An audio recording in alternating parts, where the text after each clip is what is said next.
Hello everyone, this is Bundles for You. I'm coming to you with a quick tutorial of how to dip caramel apples into chocolate to make the chocolate smooth on the outside of the apple. First, I'd like to tell you that my caramel apples have not been refrigerated because when you refrigerate caramel, it shrinks. When you take it out and make it room temperature, it will then expand, which causes the chocolate to crack on the outside, as well as causes the apple to seep caramel outside of the chocolate. So what you want to do, you always want to dip your caramel apples into the chocolate at room temperature. I will show you that the consistency of my chocolate is pretty much like cake batter.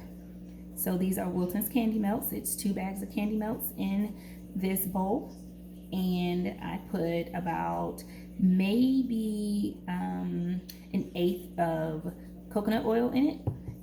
This is a disclaimer that all of my invoices and all of my customers are aware that I use coconut oil in my chocolates. And if that is an allergic or an allergy, then they know that they can request it without it. I'll switch chocolates and use a vegetable oil to thin it out.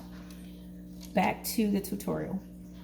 Caramel apple here, as you can see, it really doesn't have a bottom on it. There's a little piece of caramel here. I could just pull it off. It really doesn't matter. But it doesn't have a bottom on it, so I don't need to trim it.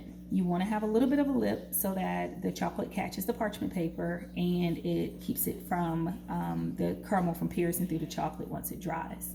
So I'm going to take this caramel apple and I'm going to dip it into my Wiltons Candy Melts, and then I'll show you how you may develop elephant skin and how to get the elephant skin off. So you want to cover the entire caramel apple all the way up to the stick. And then you want to shake vigorously. I'm holding it here because I want the elephant skin to kind of develop so that I can show you what to do to fix it. So I'm going to shake vigorously. Most of the chocolate has left, but as you can see, there's still some elephant skin there. So what I want to do is I want to quickly redip my caramel into my chocolate. And then I'm going to shake vigorously up and down.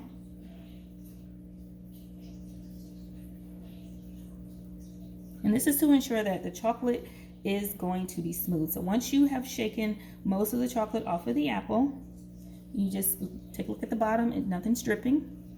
My apple is completely smooth all the way around. Okay? If there's ripples that start to develop, you can turn the apple upside down and you can shake this way. And as you can see, the bottom of the apple is starting to smooth out. If any excess comes off, you just shake it into the bowl, but your apple will remain smooth and you can sit it on your parchment paper. For these particular apples, they will be Descendant 3 apples, and so what I'm going to do is I'm going to cover them with red sanding sugar mixed with a little bit of red disco dust.